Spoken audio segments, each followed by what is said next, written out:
day. Now at 10, the community shows support for an injured Joplin officer as he's released from the hospital.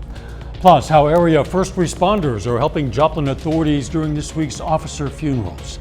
And a Joplin organization plans to add markings to area sidewalks and trails. The 4 states' most watched news starts now.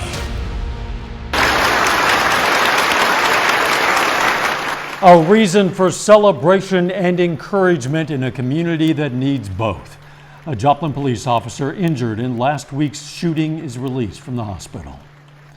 This is KOAM News at 10.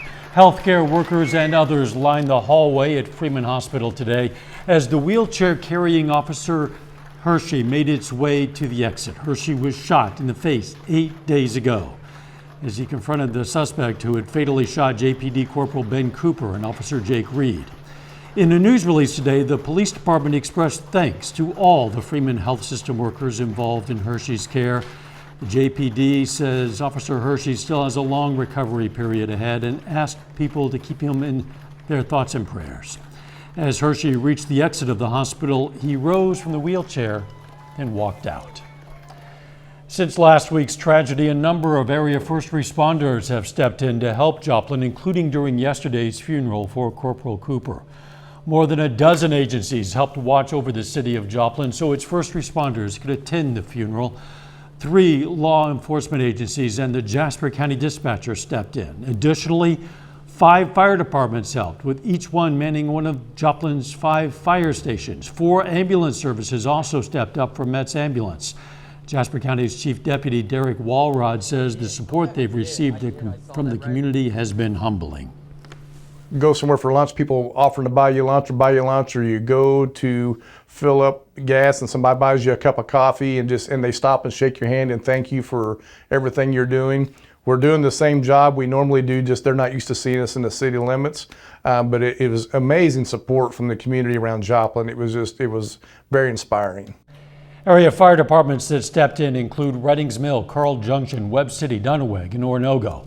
On the EMS side, Mercy, Cox, Barton County, and Newton County all provided ambulance coverage for Mets on Tuesday.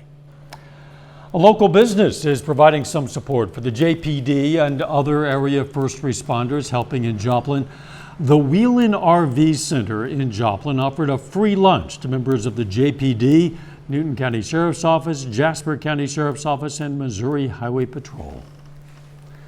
Checking in with Doug Heddy now for a first look at the weather.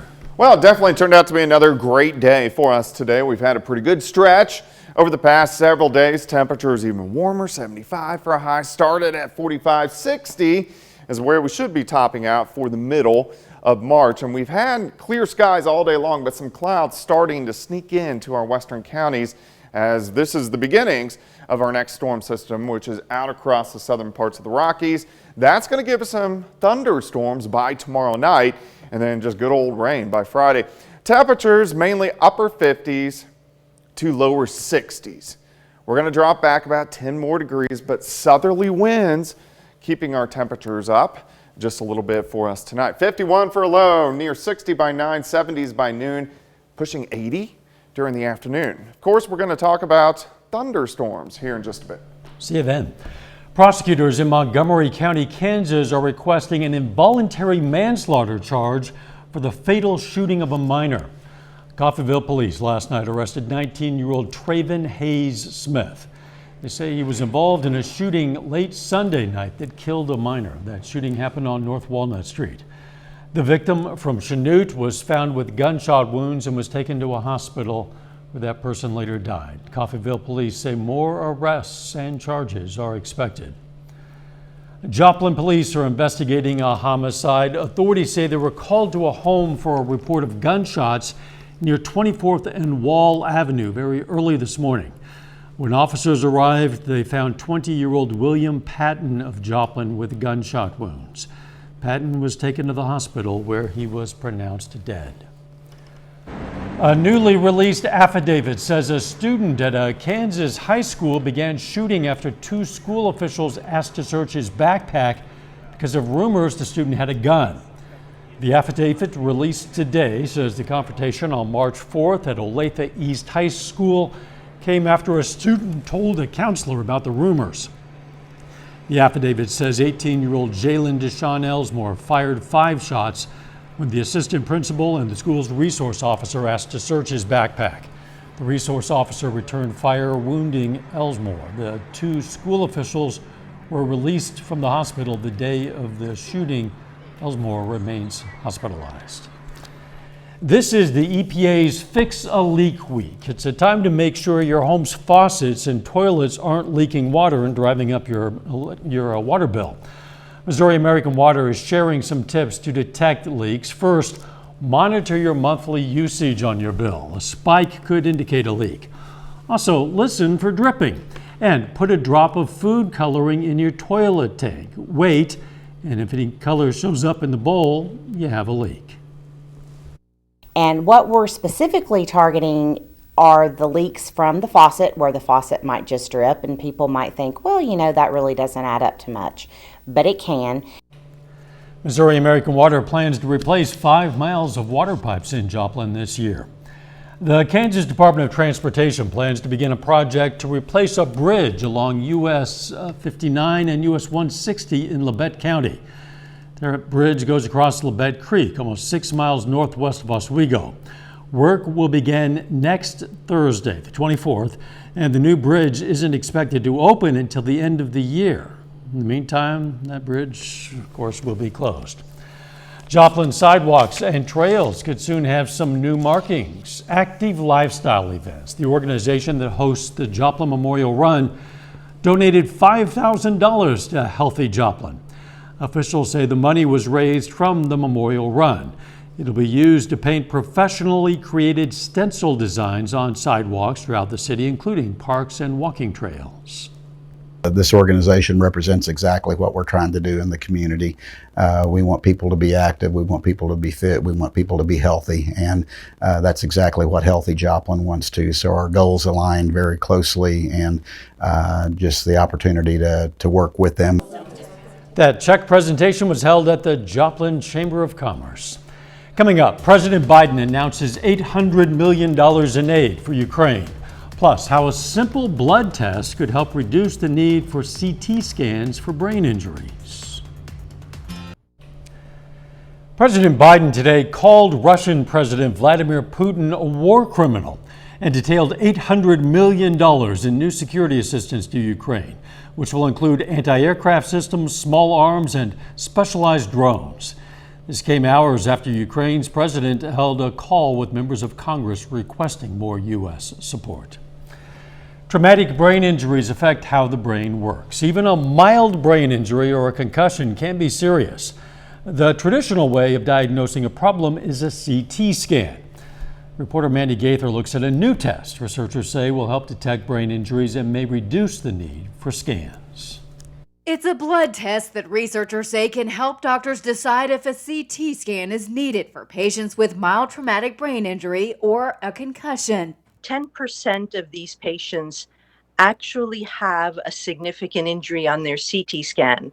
And so it's important for us to find those 10% and make sure we get a CAT scan on them so they can be treated promptly. The blood test can help identify those patients, says Dr. Linda Papa, an emergency medicine physician at Orlando Health. She's lead author of a study published in JAMA Network Open that looked at the accuracy of the test. She says by using 2 FDA-approved biomarkers, doctors can also reduce the need for CT scans for a majority of those who go to the hospital with mild brain injuries, reducing their radiation exposure.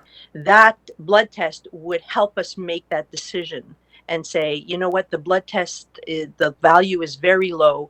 That means the patient likely does not have a significant brain injury, and we can forego the CAT scan. That's especially important for children. Papa says they're vulnerable to the effects of radiation. In the latest CDC data from 2019, about 15% of all U.S. high school students reported a sports or recreation-related concussion in the preceding year. As children grow, you don't want to expose them to unnecessary ionizing radiations because they're growing, their cells are changing. For Health Minute, I'm Mandy Gaither. Papa says these biomarkers in the blood test have been studied for 20 years. but the process is now FDA approved and being used in clinical practice. A new study shows people who recovered from COVID-19 are more likely to develop diabetes, even if their case was mild. Researchers looked at nearly 36,000 people who were diagnosed with COVID but not hospitalized. Compared to people who never had COVID, they were 28% more likely to develop type 2 diabetes. That might be due to damage the virus is known to cause beta cells in the pancreas, which release insulin. As prices go up, the amount you get in some packaged products is going down. It's known as shrinkflation. Examples include snack foods like Doritos. A Frito-Lay spokesperson says they took a few chips out of each bag in order to keep the price the same. You can expect fewer wheat thins in a box, too. A little bit later, Missouri Southern gives students a chance to connect with employers ahead of graduation. Plus thunderstorms for us tomorrow evening and tomorrow night. We're going to break that down for you coming up.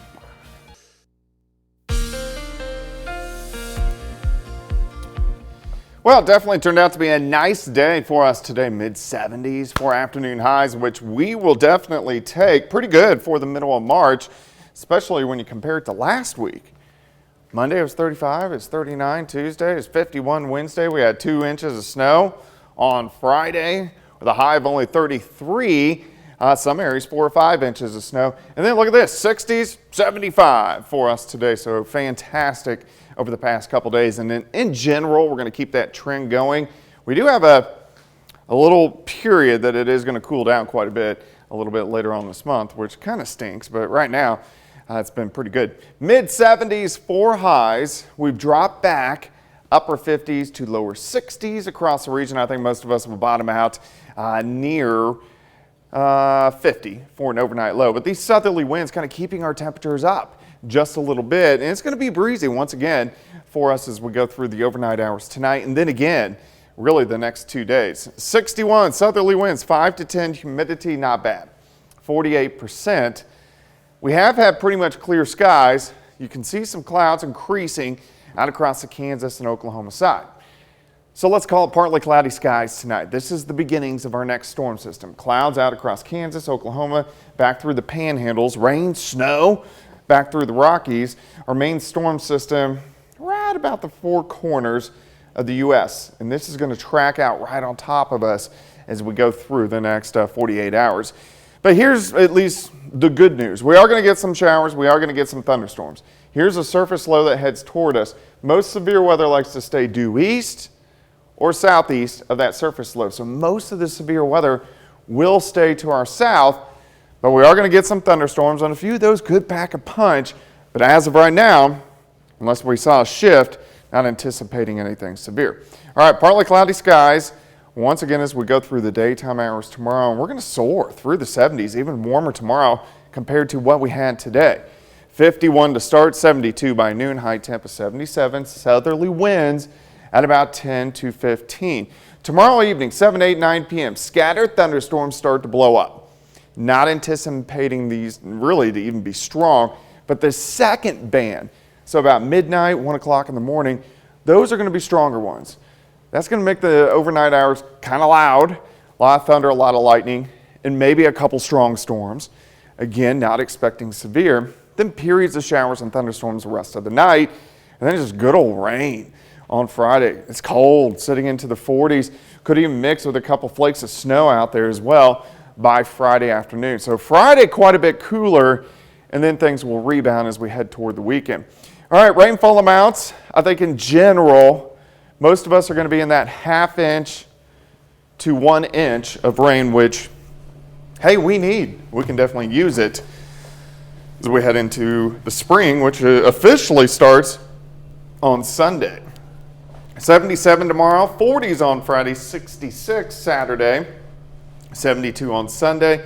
Thunderstorms back in Monday into Tuesday. Spring officially arriving on Sunday, as you said, and the weather apparently is aware of that. I mean, meteorologists, we think it starts March 1st. Yeah, I know. I know. Mother Nature has a differing opinion. Thanks, Doug. A lot of college seniors are going to be graduating in a couple of months, and they're going to be looking for jobs. Missouri Southern today gave them a chance to get a head start on that by hosting a career fair. Dozens of area businesses took part. Organizers hope the fair will help students and alumni find jobs or internships to set them on a path to success. One of the big reasons that the Spring Career Fair is important for our students and alumni to attend is that they get to make the connections with the employers from our four-state community that want to hire them. And more so, they get to practice those communication skills to verbalize their knowledge, their skills, and their abilities that they've been learning all throughout their education. This fair at the Leggett and Platt Center is the first career fair there since the pandemic started. Still ahead, we're going to hear from the Webb City baseball team as they prepare for Friday's season opener. And 8 local players are named finalists for the Sports in Kansas Player of the Year. Jacob Leonard joins us with that and more up next. If we can help.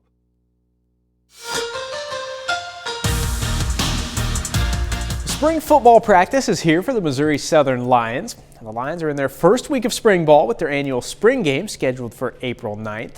Now, Southern has about 90 guys in spring camp this season. They'll add another 30 to 40 recruits when they begin fall practice later this year.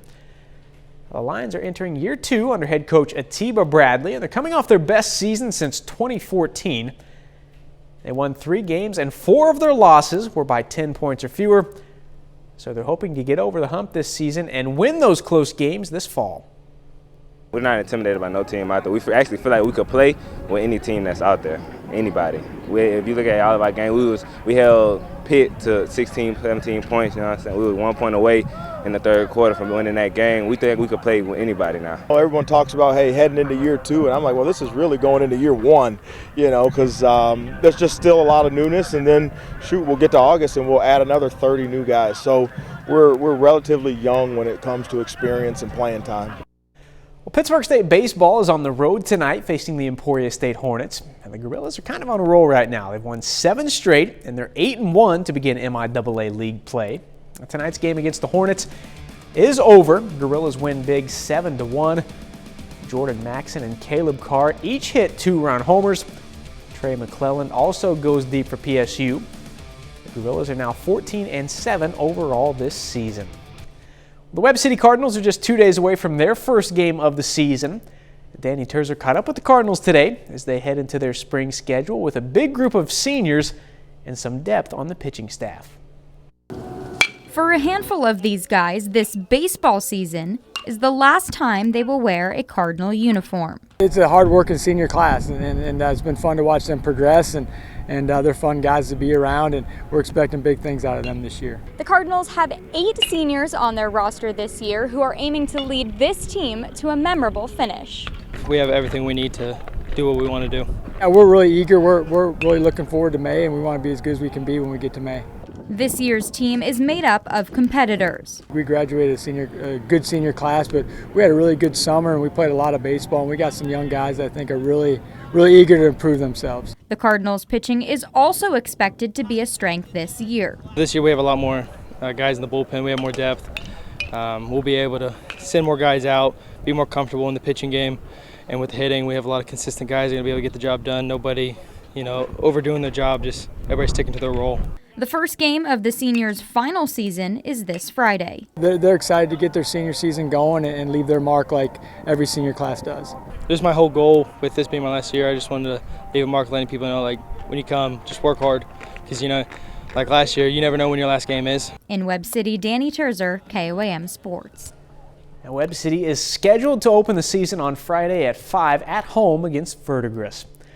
Well, 5 local high school basketball players have been named finalists for the Sports in Kansas Player of the Year in their respective classes. On the boys' side, there are 3 local guys. Easton Ewing, that dude throwing it down there, is a finalist for Player of the Year in Class 4A for Independence. Galena's Brett Sarwinski is a finalist in Class 3A after posting 18 points and 4 rebounds per game this season, breaking the school's all-time scoring record. Also in 3A, Gerard's Bram Bourne. He was great all year, averaging 17 and 4 per night, while also collecting 3 steals per game. As for the girls, 5 local players are finalists for Player of the Year. Class 4A, Madison Brannon from Labette County. Frontenac's Heather Arnett and Galena's Mia Sarwinski are finalists in Class 3A. And in Class 2A, Colgan's Lily Brown and Danielle Howard from Uniontown. The winners will be announced on the weekend of the 25th. That's a look at sports. We're back with more news after this. Take time now to honor a local veteran. Josh Freeman served in the U.S. Marine Corps from 2001 to 2005. The Pitcher, Oklahoma native was stationed in Iraq, and we salute Lance Corporal Josh Freeman, a four-state hero. An artist in Anderson, Missouri is sharing his story of struggle and triumph in the hopes of inspiring others. James Wanders suffered third-degree burns on more than 85% of his body when he was just 13 years old. That accident happened about 50 years ago while he was burning dead chickens on his parents' poultry farm in Neosho, Missouri. Despite losing his hands and most of a leg, Wanders finds joy in his art and in his faith in God. He admits that it took a while to regain his self-confidence. But it took me 13 years to get back to that place of esteem like that, right? By accomplishing all these goals in life. With cancer for the 15th time now, Wanders started yet another round of radiation on Monday. He hopes to continue painting, building, climbing, and doing all the things he loves for as long as possible.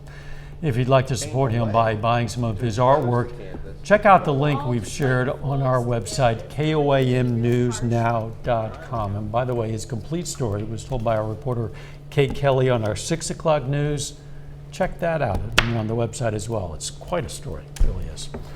The weather going to be nice again tomorrow. It is a little bit on the windy side. We're going to have those south winds 15 to 20, upwards of 25, but 77 for a high. Thunderstorms roll in mid-evening, so it could be a loud night tomorrow night, much colder on Friday. Final sports note. Missouri Southern football spring game scheduled for April 9th. Their season opener will be on September 1st at home against Nebraska Kearney. I know that feels like a long ways away. Yeah. I promise you, it's going to sneak up on all of us. It always goes faster than you expect. Thanks for joining us. Morning show, 5 a.m. Let's make it a great tomorrow.